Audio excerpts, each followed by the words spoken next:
toutes et à tous. Je vous propose qu'on commence, même si on a déjà du retard. Donc je vais essayer de récupérer un tout petit peu de retard et pas prendre la parole trop longtemps. Donc je me présente, Christophe Calvin, je suis président de l'association Aristote et j'ai le plaisir d'organiser ce séminaire avec Judith Nigogosian et Christophe Denis. Aujourd'hui, la thématique, vous l'avez vu, c'est orienté, on va dire intelligence artificielle et santé, même si on débordera un petit peu que du périmètre extrêmement restreint de l'intelligence artificielle et on verra aussi des aspects un peu plus larges numériques. Et comme on aime bien le faire aussi dans le cadre d'Aristote, on ne va pas se pencher que sur la science et la technique, mais aussi on va se pencher sur des impacts sociétaux, des impacts juridiques, des impacts éthiques. Donc on va essayer d'aborder un peu tous ces problèmes-là aujourd'hui. On ne sera certainement pas exhaustif. Ce n'est pas le premier séminaire qu'on fait autour de ces thématiques-là, soit autour de l'intelligence artificielle, soit autour du numérique et de la santé. Mais donc c'est un épisode de plus, j'ai envie de dire, dans la façon dont on aborde le sujet. Donc je ne vais pas prendre plus de temps que ça. Je vous souhaite une excellente journée. Et puis j'ai le plaisir tout de suite d'accueillir le professeur Guy Valencian qui va nous faire l'exposé introductif, on va dire, de cette journée. Donc merci à tous.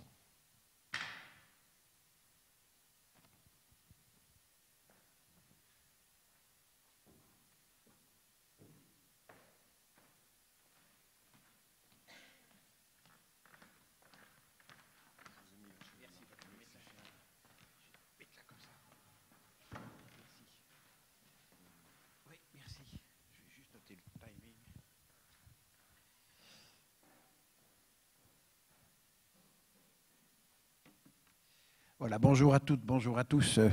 Donc le titre, un check-up de l'IA pour la santé numérique.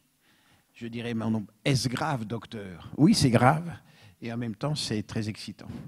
Comme dans toute action humaine, on est dans le yin et le yang, on est dans la même problématique que l'énergie atomique que j'utilise tous les jours en termes de diagnostic ou de thérapie, et qui en même temps peut détruire la planète. Donc on est dans cela. Le numérique est un système à double face, et on va tâcher d'en parler un petit peu. Il est clair que si je regarde ce que je fais comme médecin, je fonctionne par algorithme pour le diagnostic, allant chercher des éléments divers pour les agréger de façon à obtenir 2-3 hypothèses et espérer tomber sur la bonne. Donc je fonctionne comme un ordinateur, tout à fait. Simplement, l'ordinateur, lui, est capable d'aller ramasser un nombre incalculable de données que mon cerveau ne peut pas intégrer. Et c'est là où est la différence. Et probablement, quand on le verra un peu plus tard, c'est la combinaison de la machine et de la capacité de l'intelligence humaine exceptionnelle d'aller avec des shortcuts incroyables, d'être capable de sentir ce qui va être la vérité. Et c'est la combinaison des deux qui permet d'arriver au meilleur résultat. Un bon système d'IA est capable aujourd'hui d'aboutir à près de 95% de résultats positif en termes de diagnostic, un excellent spécialiste pareil, et les deux réunis ont rejoint presque le 99%, quasiment le 100% de bons résultats. Donc c'est la combinaison homme-machine qui est le moyen en médecine d'aboutir à la meilleure solution possible en termes de diagnostic. La deuxième chose, c'est qu'en termes d'indication thérapeutique, donc j'ai fait le diagnostic, je sais quelle est la pathologie, quel traitement proposer. Là encore, l'outil numérique est exceptionnel parce qu'il va nous permettre d'optimiser notre arbre de décision. Et il ne remplacera jamais l'homme, bien évidemment, dans sa discussion avec le patient. Je ne vois pas un chatbot, un Alexa posé là, qui, chez moi, tout d'un coup, sonne en me disant, voilà, avec la voix de Scarlett Johansson dans le film Her, vous savez, bonjour. Vous avez un cancer de la prostate, stade 2, grade 3. Tapez 1 pour avoir le compte-rendu, 2 pour choisir le traitement, 3 pour avoir un conseiller. Et bien vous allez taper 3 immédiatement pour avoir quoi? Une voix humaine, quelqu'un en face de vous qui puisse vous parler ou qui puisse même vous toucher. Vous allez prendre rendez-vous de consultation parce que vous êtes complètement perdu et que vous avez besoin de cette chaleur, de ce rapport humain qui n'existe absolument pas avec la machine. Donc il y aura une place toujours pour le soignant, qu'ils soient médecins ou non médecins, des paramédicaux, des infirmiers, des kinésistes peuvent avoir aussi cette relation extrêmement forte avec les malades. Je ne les explique pas, au contraire, je les fais rentrer dans le système de façon beaucoup plus importante qu'aujourd'hui, où ils sont peut-être, je dirais, des faire-valoir ou juste des auxiliaires, alors que ce sont de vrais acteurs. Donc l'indication thérapeutique va profiter effectivement de la machine. Mais on voit la limite de l'IA, notamment avec le système Watson que vous connaissez d'IBM, qui a quand même pas mal bugué quand on regarde. Pourquoi? Parce que ce système chopait toute la littérature, lisait toute la littérature. Or, on sait aujourd'hui que dans la littérature, en tout cas médicale, 90% des papiers sont achetés directement, n'ont aucune valeur méthodologique, sont des nullités totales, simplement qui permettent de gagner quelques petits points dans les classements, c'est tout. Et donc, Watson ne sait pas lire, ne sait pas, en tout cas, avoir l'esprit critique du premier chapitre, qui est matériel et méthode, qui est le plus important, puisque c'est à partir de là que l'on peut reproduire ou pas l'expérience ou le résultat qui a été proposé par l'équipe. Donc on voit bien que, là encore, l'homme garde une primauté sur la machine dans sa capacité à analyser.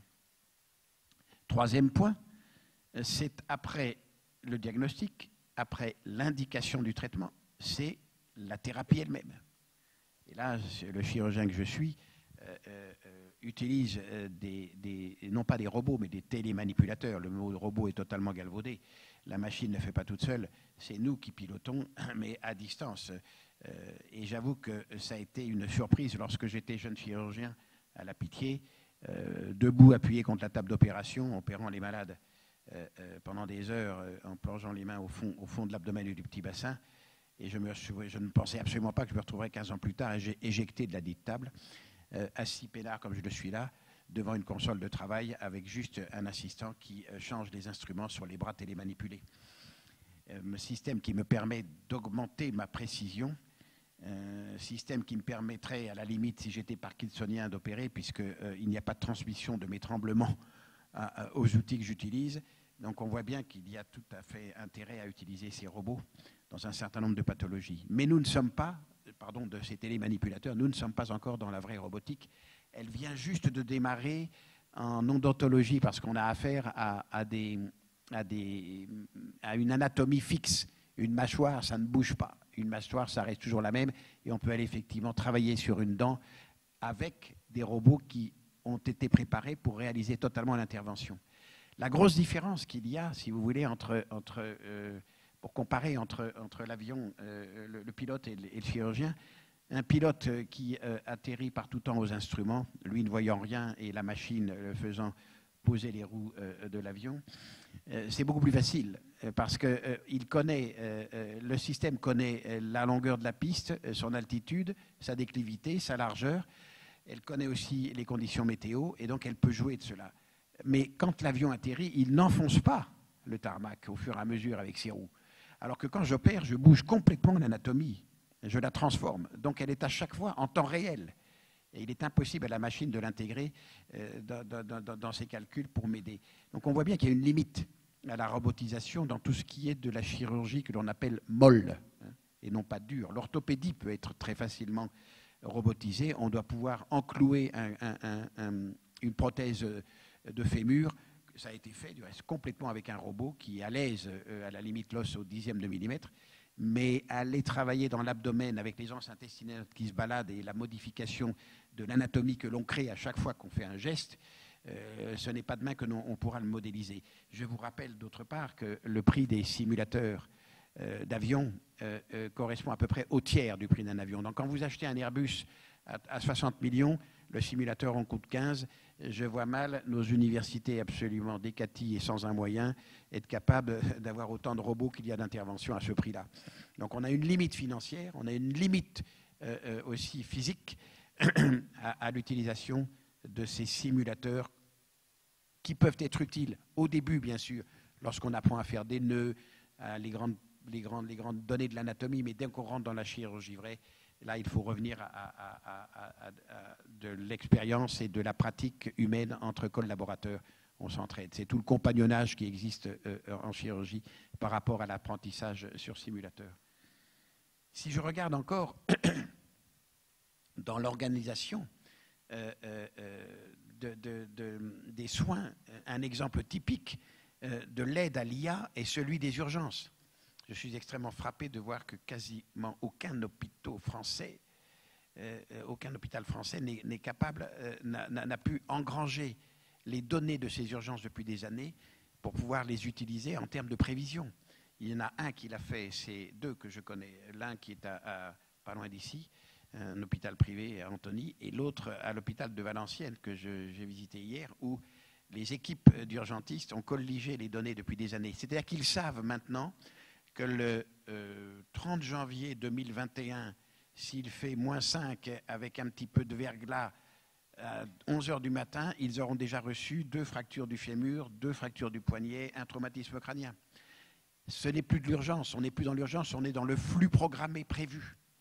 Et ça, c'est grâce aux données informatisées qui sont colligées au fur et à mesure. Donc, on transforme ainsi la médecine, car ça permet non plus d'avoir ces files d'attente insupportables, dans la mesure où les programmes dits froids, les programmes qui étaient prévus, sont décalés en prévision pour pouvoir accueillir les urgences. C'est une toute autre organisation de l'hôpital grâce à l'intelligence artificielle qui permet de réguler les flux. C'est très important. Sinon, que vous dirais-je d'autre? Sur ce plan-là, moi, je n'ai aucune inquiétude. Nous sommes dans le bénéfice de l'intelligence artificielle qui nous sert à tout bout de champ. Encore d'autres exemples, c'est le travail, probablement la réduction de la mise à disposition des médicaments, où on sait qu'il nous faut des années actuellement parce qu'on sélectionne d'abord un certain nombre de molécules in silico, je dirais, ou in vitro, ou in vivo, au sens où on a des cultures de cellules qui permettent que l'on puisse les traiter avec différentes molécules et voir laquelle est la bonne, ce qu'on ne pouvait pas faire avant. On utilisait des petits animaux, ça mettait des mois. Puis ensuite, il fallait passer en phase 1 chez l'homme sain pour voir les complications possibles. Puis ensuite, les phases 2-3 chez les malades qui étaient d'abord sélectionnés. Tous les traitements sont testés sur des malades qui ont moins de 75 ans, qui n'ont pas d'insuffisance cardiaque, d'insuffisance pulmonaire, hépatique et autres. Donc on a une sélection de population extrêmement forte. Et ensuite, on balance la molécule à des millions de malades, quel que soit leur état général. Et d'où les effets secondaires nocifs qu'on peut constater, que l'on n'avait pas vus dans les premiers tests. Et là encore, l'utilisation à la fois de l'IA et du téléphone mobile, du smartphone, du téléphone intelligent, devrait permettre à terme d'aller beaucoup plus vite, dans la mesure où les malades pourraient être utilisés, les malades quotidiens pourraient être utilisés tout de suite en termes de thérapie, et avec une application qui permettrait de remplir les complications, ça me gratte, j'ai mal à la tête, j'ai vomi 3 fois, et avoir des signaux faibles qui indiqueraient aux industriels ce qui se passe et qui permettraient parfois d'arrêter la production avant qu'il n'y ait les morts. Donc on voit bien que là encore, l'IA devrait accélérer la mise sur le marché des thérapies, qu'il s'agisse des médicaments ou des matériels médicaux, notamment des matériels connectés. On est dans la même donne. Donc on voit bien que toute cette utilisation de l'intelligence artificielle est multiple. Elle est à multiples facettes et elle devrait permettre d'améliorer, je dirais, globalement l'état de santé jusqu'à la prévention, puisque vous savez que nous sommes dans des systèmes, nous ne sommes pas dans un système où on parle de santé, on parle du ministère de la Santé, c'est le ministère des maladies. On ne s'occupe que de maladies au ministère de la Santé.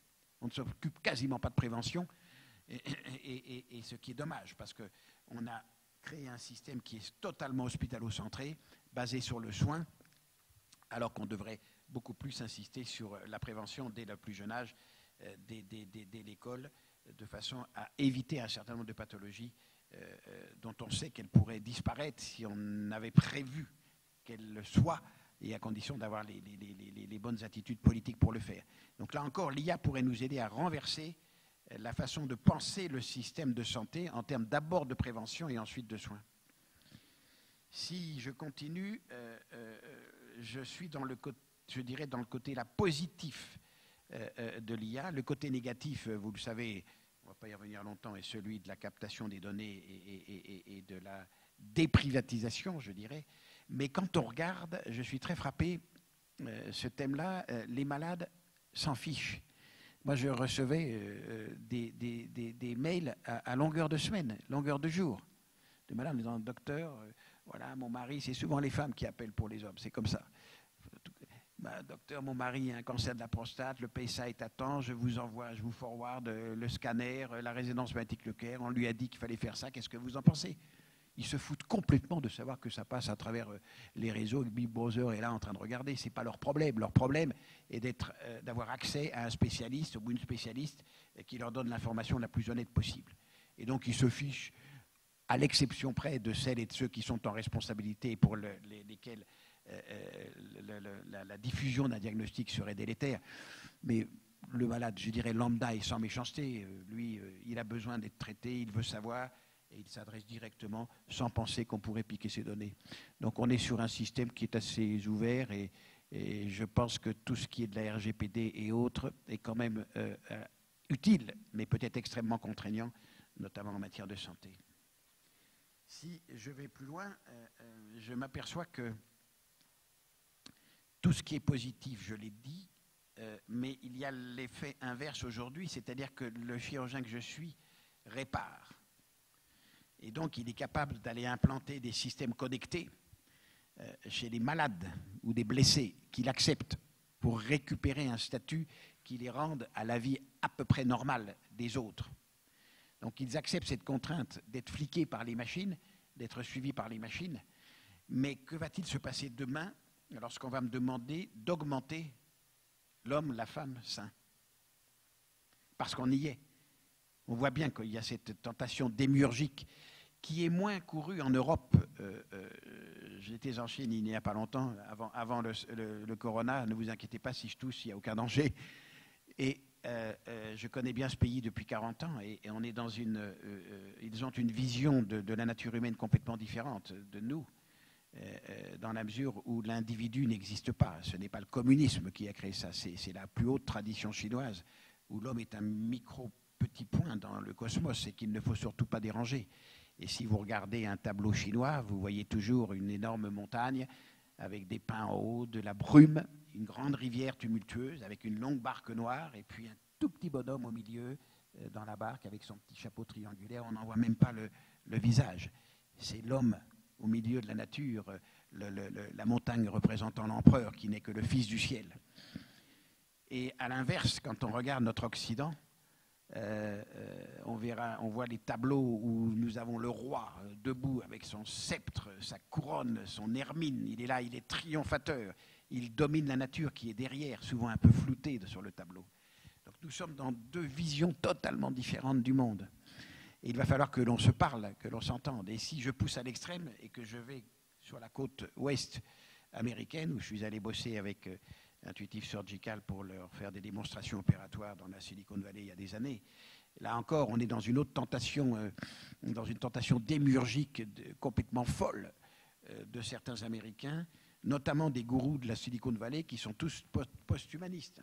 Il faut quitter le corps. Il faut quitter le corps qui est une pourriture. On retrouve presque Platon et les idées pures. C'est infernal. Je suis un féroce anti-platonicien, je suis un féroce anti-cartésien. Ce sont les sens qui nous font. La raison n'est qu'une toute petite partie de ce que nous sommes, contrairement à ce qu'on croit. Et ce sont les sens qu'il nous faut. Sans les sens, il n'y a pas de raison. Et c'est à partir de ces sensations que nous pouvons nous construire. Et donc, croire que le corps doit disparaître pour ne garder que des neurones artificiels ou naturels connectés dans un espèce de cloud rose éthéré, la noosphère à la Teilhard de Chardin, mais je me marre. Je me dis, mais qu'est-ce que c'est que cette folie? Ça n'a aucun sens, ça ne tient pas debout. Nous sommes faits de chair, d'abord.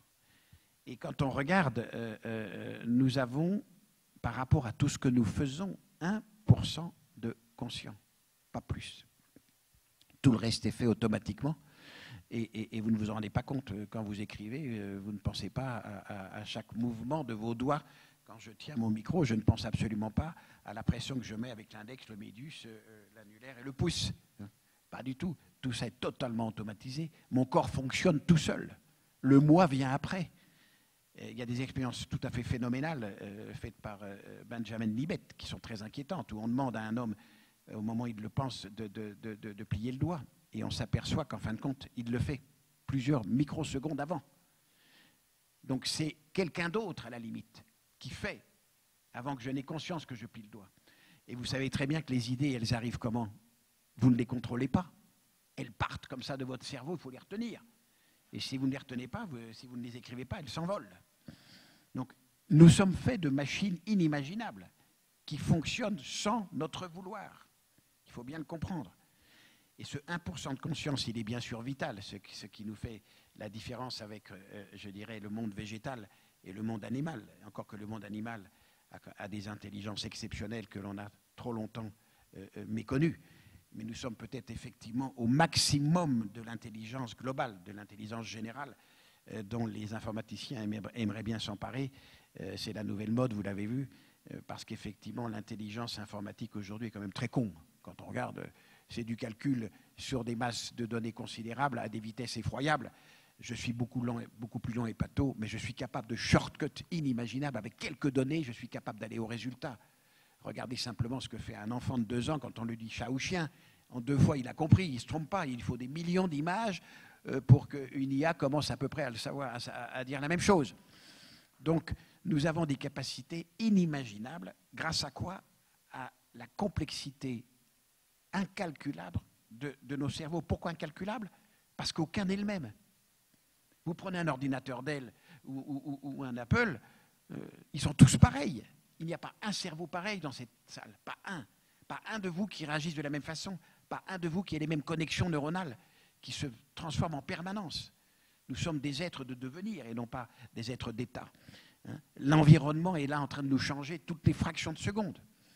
Donc de là à les modéliser et à parler de réseaux de neurones, je me marre aussi. Je me dis, mais qu'est-ce que c'est que cette captation d'une anatomie qui n'est pas du tout celle que nous avons à l'intérieur de nous-mêmes?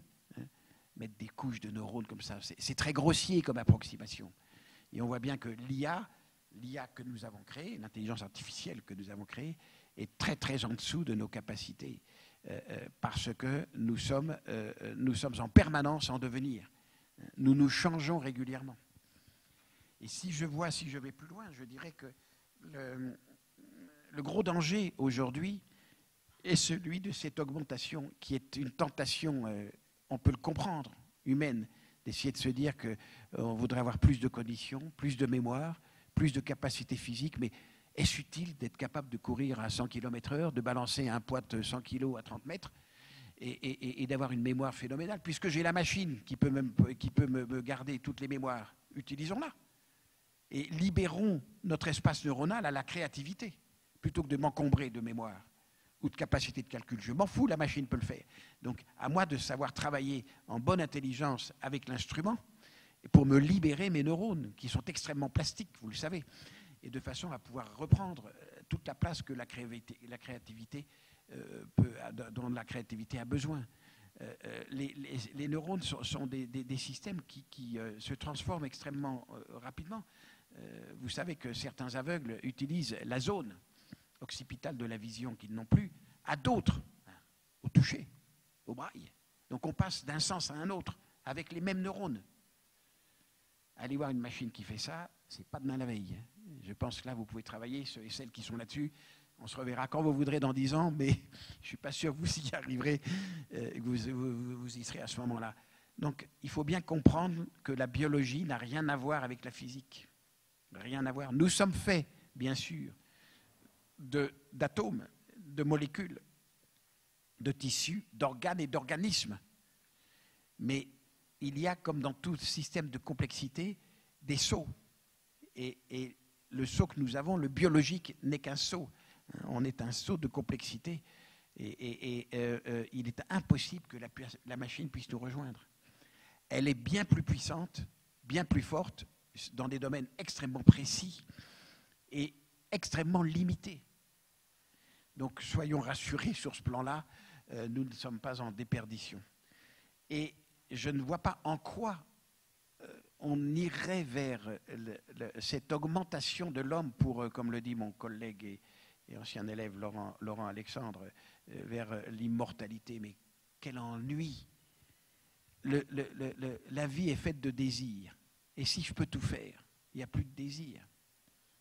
Donc qu'est-ce qu'on va s'emmerder à vivre 1000 ans?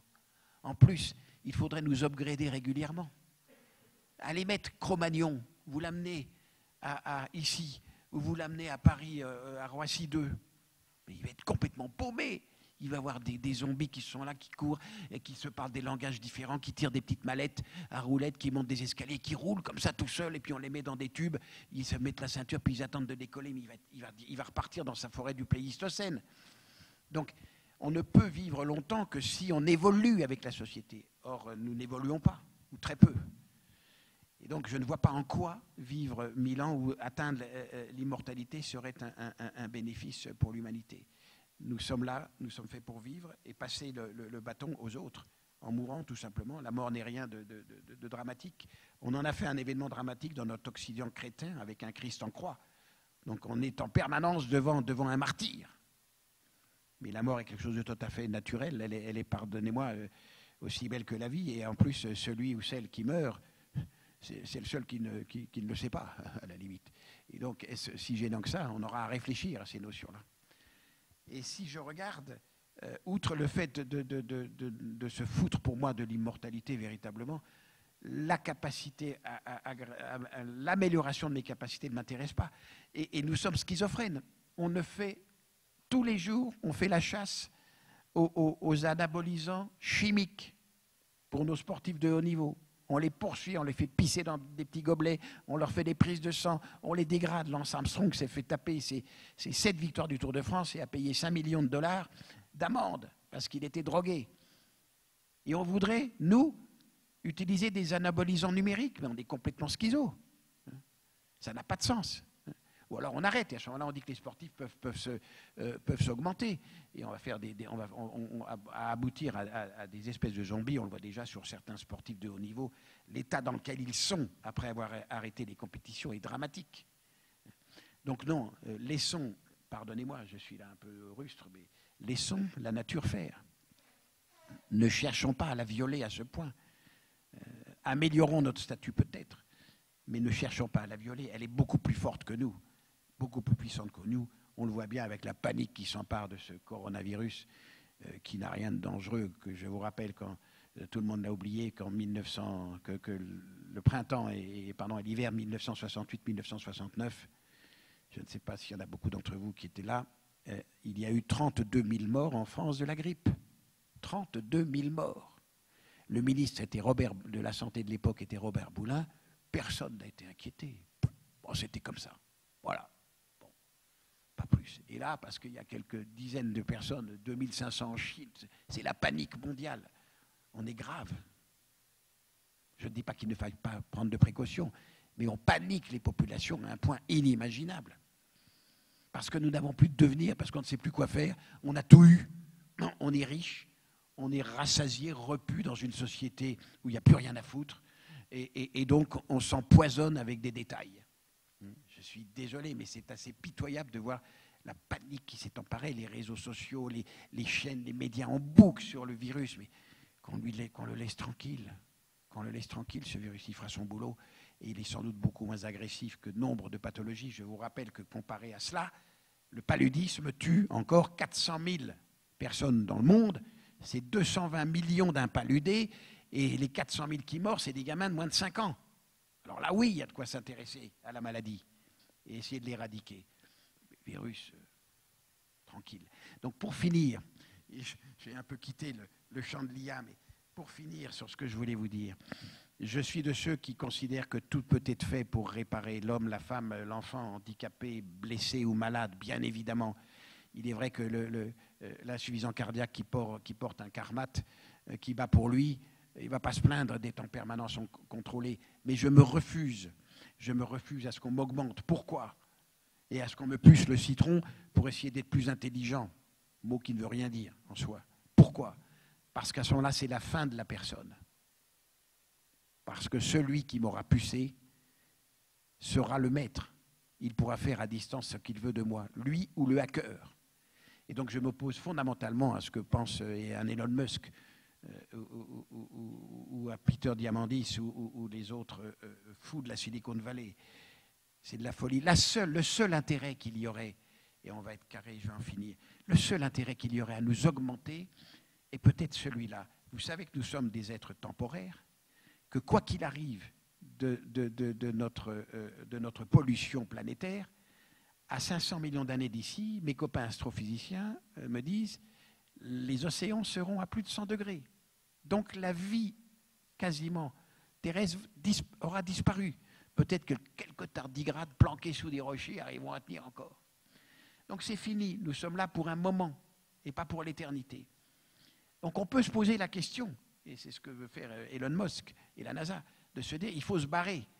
Parce qu'à 5 milliards d'années, c'est fini. Le Soleil est à la moitié de sa course, et donc il aura englobé dans 5 milliards d'années complètement, sous forme d'une géante rouge, complètement Vénus, Mercure, Mars et la Terre.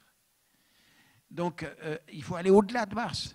Mars est à la limite un Airbnb en attendant d'aller plus loin pour aller siroter sur Proxima du Centaure, sous les soleils d'Andromède, des bons mojitos en écoutant les vieilles partitions de Bach ou de Madonna ou de ce que vous voulez. Mais donc le seul moyen qu'il y ait si on voulait vivre à terme, c'est de nous transformer pour aller envahir, investir une autre planète. Mais dans quelles conditions? Mesurer l'impossibilité quasi conceptuelle, même si beaucoup d'organismes y travaillent, d'aller nous transformer à ce point pour être capable de vivre, ne serait-ce que je le disais, sur Mars, avec des températures à moins 60 degrés en moyenne, sans eau liquide. Alors on pourrait, il y a des projets pharaoniques qui se disent on mettra quelques bombes atomiques pour recréer une couche d'ozone. Tout est possible. Mais soyons lucides, nous sommes des humains et nous sommes des êtres temporaires. L'important pour moi, et pour en finir en termes de message, c'est que ce que nous avons à faire, c'est finalement, et je quitte la science là, c'est de nous aimer, c'est tout. Et c'est par l'amour des autres, par la collaboration, par l'écoute, par l'empathie, que nous sommes capables de nous grandir à un point inimaginable. Le reste, on s'en fout. Et l'augmentation, pour moi, n'a aucun intérêt. Elle est même une perversité de vision qu'il faut, à mon sens, combattre. Je ne suis pas un réactionnaire. Je dis cela avec toute la volonté d'améliorer le statut des malades qui nous sont confiés, bien évidemment. Mais au-delà, l'augmentation de l'homme sain m'apparaît la pire des voies à suivre, parce qu'elle ne débouchera sur rien qui puisse nous rendre plus heureux. Voilà, c'est tout ce que je voulais vous raconter.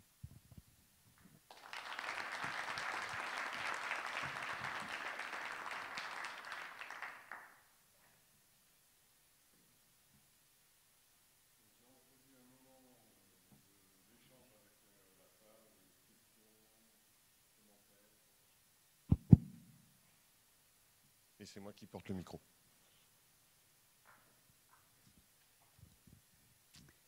Voilà, Claude Trigano. Bon, je partage pleinement votre point de vue sur le plan global, sauf que je me dis il n'y a pas qu'une vision binaire entre d'un côté toute la technologie et de l'autre côté pas du tout la technologie. Ce n'est pas ce que vous dites, mais je pense qu'il y a également à explorer une troisième voie. La troisième voie, c'est peut-être de se dire que la recherche mondiale aujourd'hui n'est pas au top. Les problèmes que nous avons à résoudre sont d'une complexité croissante, même particulièrement croissante, j'allais dire presque asymptomatique. Enfin, donc il y a nécessité de non seulement collaborer avec son environnement immédiat, mais probablement au niveau mondial. Donc de ce point de vue-là, est-ce que vous ne croyez pas qu'une intelligence collective, hybride, qui permettrait de mixer les capacités des machines pour ce qu'elles savent faire, c'est-à-dire pas grand-chose, comme vous le dites, calcul bayésien et consorts, méthode probabiliste et consorts, traitement du big data pour le marketing, etc., tout ça, c'est très bien. Sur le plan médical, on fait du décodage du génome, on fait du décodage des neurones avec le programme Human Brain. Je crois qu'on n'a pas compris grand-chose et on n'est pas prêt de le comprendre, dans la mesure où, effectivement, la complexité humaine et l'interaction des vivants fait qu'effectivement, la génétique seule ne suffit pas, il faut faire de l'épigénétique, etc., etc., etc. Donc l'interaction avec le vivant, elle est multiple, elle est globale, elle est multidimensionnelle.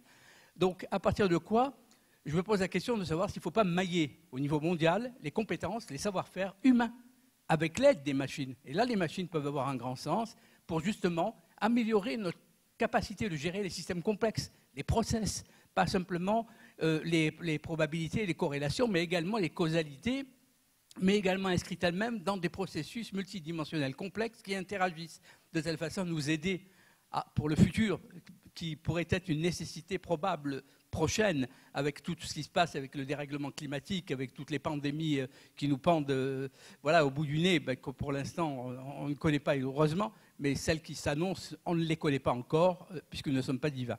Qu'en pensez-vous, monsieur ? Non, non, mais je vous suis tout à fait, hein. Bien évidemment qu'il faut une collaboration mondiale. D'abord parce que ça nous permet de mieux comprendre les psychologies des autres, au-delà de la science, hein. Et moi, je suis de ceux qui en appellent à une COP digitale, hein, une Conference of Parties digitale. Parce que c'est comme ça qu'on arrivera à mieux se comprendre pour avancer ensemble. Bon, déjà, les labos travaillent ensemble, hein, dans tous les domaines de la science, et heureusement, il n'y a pas de frontières. Mais je vous suis tout à fait, là-dessus, je suis en phase complète avec vous, vraiment. Bonjour, Bernard Moigny. Voilà, merci pour ton exposé. Donc, c'est pas la première fois que je t'écoute et j'aime toujours autant t'écouter. Merci beaucoup. Je suis dans le domaine de l'IA depuis les années 80-90 et on était à l'époque, j'étais à Thomson CSF à l'époque et on a commencé l'IA. Et effectivement, j'ai l'impression qu'aujourd'hui, on parle de réseaux de neurones, comme on parlait de l'IA générale. Et les réseaux de neurones aujourd'hui, c'est la nouvelle mode. À l'époque, on ne pouvait pas le faire. On ne pouvait pas trouver des applications concrètes. On avait des algorithmes, on avait tout ce qu'il fallait, mais on ne savait pas les appliquer parce qu'il n'y avait pas de données et puis parce qu'il n'y avait pas la puissance de calcul. Donc on n'était vraiment pas du tout prêt à faire des applications. Aujourd'hui, on commence à les faire. Mais aujourd'hui, pour moi, on est tout à fait au début. Et j'aime bien les images mentales.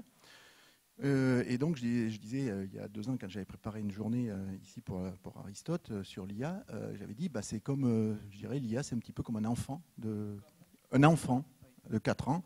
Alors, il s'avère que Yann Lequin a parlé aussi de ça, mais il a dit il a 2 ans, l'enfant. Bon, ok, on ne va pas se battre sur les âges. Mais en tout cas, on est tout à fait au début. Donc, quand tu dis, effectivement, l'IA, oui, quelqu'un est capable de reconnaître rapidement un chat d'un chien, etc. Oui, mais parce qu'il a travaillé beaucoup plus longtemps. Il a eu un apprentissage nettement plus important, ce qui fait qu'aujourd'hui, on n'a pas encore, malgré la puissance de calcul qui est énorme et qui fait que maintenant les applications commencent à fonctionner, on n'a quand même, je pense, pas encore la capacité des puissances de calcul et même des données qui soient bien organisées, pour en faire quelque chose qui va beaucoup plus loin que ce qu'on fait aujourd'hui. Donc là où tu dis, effectivement, ce n'est pas forcément, entre guillemets, dangereux, parce qu'on ne sait pas faire grand-chose aujourd'hui, et c'est à peu près vrai, par rapport à ce qu'on pourrait faire demain. Et donc je voudrais aborder avec toi le problème de, as-tu peur de l'IA, mais pas de l'IA aujourd'hui, l'IA demain, l'IA forte qu'on appelle. Aujourd'hui, on est à l'IA faible, l'IA forte, on dit, c'est peut-être dans 50 ans, mais ça viendra, et on pourra effectivement faire des choses beaucoup plus sophistiquées que tout ça. Donc il y a 2 choses qui me préoccupent, c'est celle-là, c'est la capacité qu'on pourra donner demain à ces machines-là, et puis ensuite, la conséquence que ça peut avoir en termes d'énergétique. Moi, je suis très sensible à tout ce qui est énergie demain, et donc ça demande, c'est un gouffre énergétique énorme, ces nouvelles technologies, hein, quand on parle IA, blockchain, etc., tout le numérique, ce sont des gouffres énergétiques. Qu'en penses-tu? Est-on pas au moment où on devrait commencer à freiner un peu tout ça et à n'utiliser ces technologies que lorsqu'elles sont réellement nécessaires et arrêter de faire développer autant de choses pour simplement du marketing? Non, je te rejoins sur certains points, mais quand on regarde les gamins, les petits-enfants, ce sont des milliards d'informations qu'ils captent par jour. Pourquoi est-ce qu'ils sont là à toucher, à palper, à sucer en permanence? C'est pour ingurgiter de l'information, hein. C'est exceptionnel. Ce sont les plus belles machines, les enfants, je dirais, les petits-enfants, avec une plasticité inimaginable. Et je pense que l'IA forte, on n'y est vraiment pas. Pour l'instant, quand on discute avec tous ceux et toutes celles qui travaillent sur ce sujet, qui sont conscients, je dirais, ne serait-ce que Yann Lequin qui dit « Oula, oui, bon, mollo ». On est même, je dirais presque en ce moment, j'ai l'impression, en phase de stagnation. Comme toujours dans ce domaine-là, dans ce domaine très particulier de l'intelligence artificielle, de l'informatique, on passe par vagues successives de progrès, puis ensuite on se tasse. Et là, j'ai l'impression, même sur le plan du quantique, on a l'impression qu'on patine. Moi, je ne suis pas spécialiste, mais j'écoute, je regarde, je discute avec vous. Et je vois bien que là, pour l'instant, on est sur une phase où on se pose pas mal de questions. Alors peut-être faudra-t-il encore des breakthroughs et tout d'un coup une invention complètement nouvelle qui transforme le système, parce que c'est toujours comme ça que ça marche. Mais avec les outils que nous avons aujourd'hui, on a l'impression qu'on atteint une certaine limite. Et voilà tout ce que je peux te dire. Donc, de là à penser que l'IA forte, l'IA qui aurait de l'émotion, parce que c'est cela, les fanatiques de la Silicon Valley se disent qu'en 2050, on aura des IA qui auront de l'émotion et qui auront de l'amour. Pour moi, c'est totalement débile. Je veux dire, c'est un truc d'Américain naïf, pardon. s'il n'y a pas des Américains ici. Mais qu'est-ce que ça veut dire, je veux dire, nous sommes dans une espèce de vouloir imiter et dépasser. C'est très mauvais. Quand on imite, on ne dépasse jamais. L'élève, il imite au début, mais ensuite, au tout début, mais ensuite, il va bien plus loin que le maître. Donc, moi, je suis très, ouais, pas inquiet, mais très dubitatif sur la courbe, sur la persistance de la courbe de progrès en matière d'intelligence artificielle aujourd'hui. Oui. J'avais une petite remarque. Vous avez commencé à faire des comparaisons, le cerveau, beaucoup de neurones par rapport à moins, etc., dans les ordinateurs. Je vais juste attirer l'attention sur un phénomène qu'on n'observe pas trop. Les avions ne battent pas des ailes et les voitures n'ont pas de jambes. C'est-à-dire que ça n'empêche que pour aller de Paris aux États-Unis, c'est quand même beaucoup mieux un avion qu'y aller en oiseau. Et pour venir à Palaiseau, c'est mieux la voiture que courir. Donc, ce que je veux dire, c'est qu'il est cette idée qu'on va atteindre des résultats impressionnants en intelligence par mimétisme microscopique est une idée fausse. Il n'y a aucune raison que ça se produise comme ça. Mais ça n'empêche pas, et en aucune manière, le fait de l'intelligence artificielle de se développer. Elle va simplement se développer différemment. Elle résoudra des problèmes différents. Les avions, finalement, c'est beaucoup mieux que les oiseaux. Bon, par contre, ça consomme du carburant, ça pollue plus que les oiseaux. Mais ça sera différent. Ça ne veut pas dire qu'il y a une limite, que l'intelligence artificielle donne des formes, disons, qu'on appellerait d'intelligence, qui je ne vois pas en quoi il y aurait des limites. Je pense simplement qu'elle sera de nature différente, comme le fait que les avions soient de nature différente des oiseaux. Mais il faut faire attention aussi à faire des pronostics d'obstacles. Pendant très longtemps, l'obstacle qu'on disait, c'était la reconnaissance de visage. Mais ça fait quelques années que les logiciels battent les humains pour reconnaître les visages humains. Donc, parier sur le non-progrès me semble un peu risqué. Mais par contre, il est probable que le progrès arrivera sous une forme très différente. Il n'y aura pas, c'est pas par mimétisme microscopique, pas en battant des ailes, mais d'une façon très différente. Alors, quand on parle de la limite de la créativité, vous avez indiqué, tout ce qui ressemble à une créativité, il faut faire aussi attention, c'est que la techno à la mode, comme tu disais, c'était les réseaux neuronaux, mais les réseaux neuronaux, leur principe, c'est le mimétisme de l'expérience, c'est-à-dire ils fonctionnent par conformisme. Alors le conformisme n'est pas tout à fait compatible avec la créativité, mais ce n'est qu'une partie de l'intelligence artificielle. Ça résout certains problèmes, il y en a d'autres. Donc moi, ce qui me fait mal à l'aise dans votre discours, c'est cette idée de limite. Je pense que cette idée de limite par pur mimétisme de l'humain, oui, je suis d'accord avec vous, cette limite comme ça. Mais ce n'est pas du tout ce qui va se produire. C'est-à-dire que l'intelligence artificielle atteindra des niveaux qu'on n'imagine pas aujourd'hui, mais en prenant des voies très différentes. Donc, oui, pour des limites par copier-coller, etc., mais je ne vois pas du tout en quoi on pourrait se permettre d'imaginer aujourd'hui qu'il y ait des limites si on prend des voies très différentes. Et je pense que c'est ce qui va se produire. C'est-à-dire qu'on aura des voies très différentes, très, très intelligentes. Parce que maintenant, la question que vous avez posée, pour terminer sur l'intelligence en tant que telle, qu'est-ce que ça veut dire que l'intelligence, etc., je dirais que ça serait pas mal d'être un peu modeste et de voir un peu ce qu'on croit être intelligent. C'est-à-dire quelle est la vision extérieure. Quand on analyse, on rencontre quelqu'un, on dit bon, il est intelligent. On rencontre une machine, on lui a pas réfuté. Mais c'est une vision extérieure. Comment ça fonctionne à l'intérieur n'est pas le test. Le test de Turing est une très bonne idée de dire on s'en fiche de savoir qu'est-ce qu'il y a dedans. Si le jour où la machine donnera une impression d'intelligence, eh ben, ça veut dire qu'elle le saura. Parce que nous n'attribuons d'intelligence à quelqu'un que par notre vision externe. Donc voilà, c'est d'accord avec un certain nombre de points, mais très dubitatif sur certaines limites que vous avez posées. Vous voyez le développement de systèmes qui pourraient nous dépasser. Non, je ne dis pas ça. Je ne dirais pas comme ça. Je dis que dans certains domaines, ils nous dépasseront, parce que comme les avions dépassent les oiseaux, ou que les voitures dépassent les humains pour se déplacer, mais dans d'autres domaines, les humains sont mieux que les voitures, ou les oiseaux sont mieux que les avions. Mais ça sera différent, ça prendra des tournures différentes. Oui, oui, ça, je suis d'accord.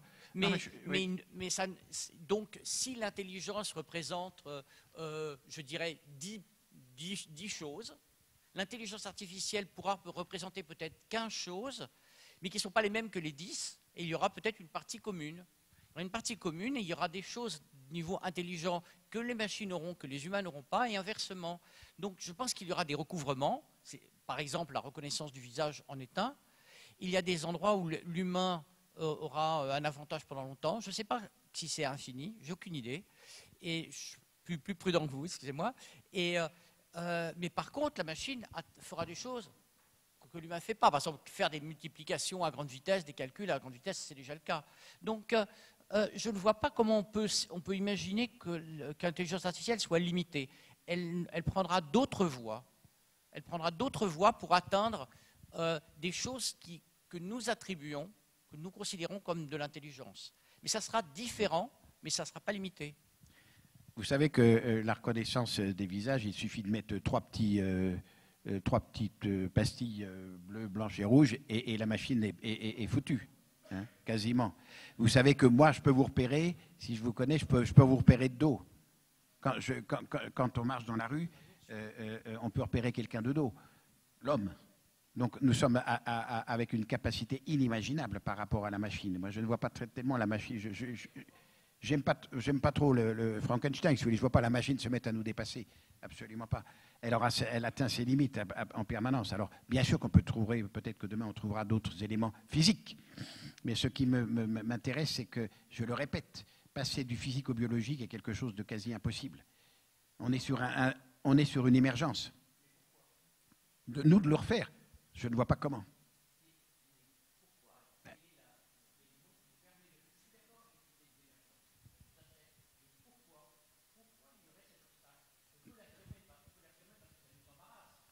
Non, non.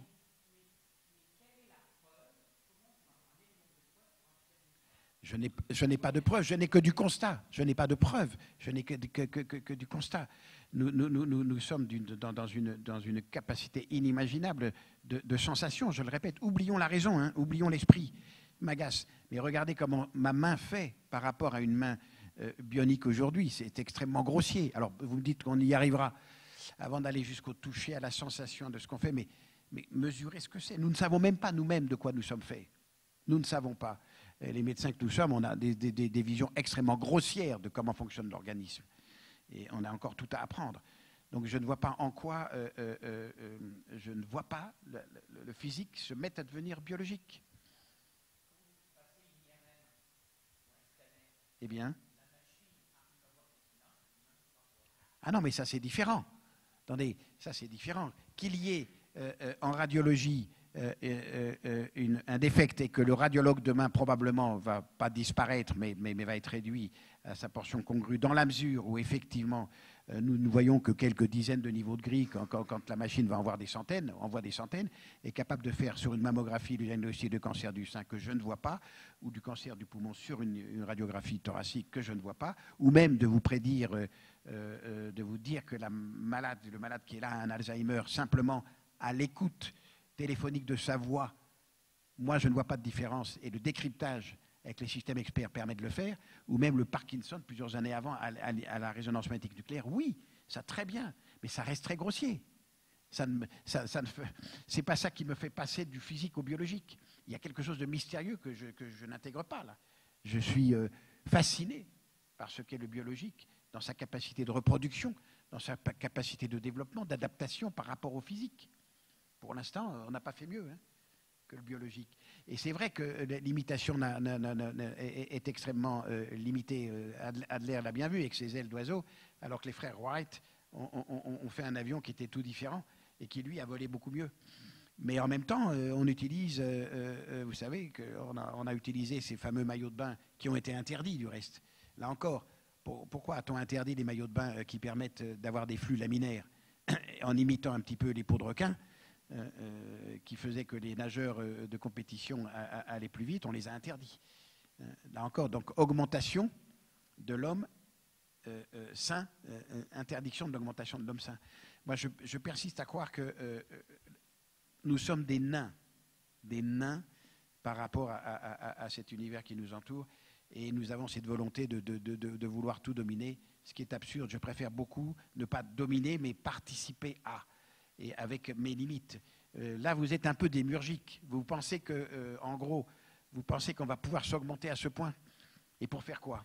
Est-ce que vous aimerez plus, une fois que vous aurez des capacités de zétaflop, de puissance informatique? Moi, je ne vois pas très bien.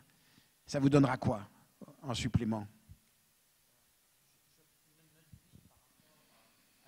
Notre vie par rapport à la vie il y a un siècle ou un peu plus d'un siècle a considérablement changé.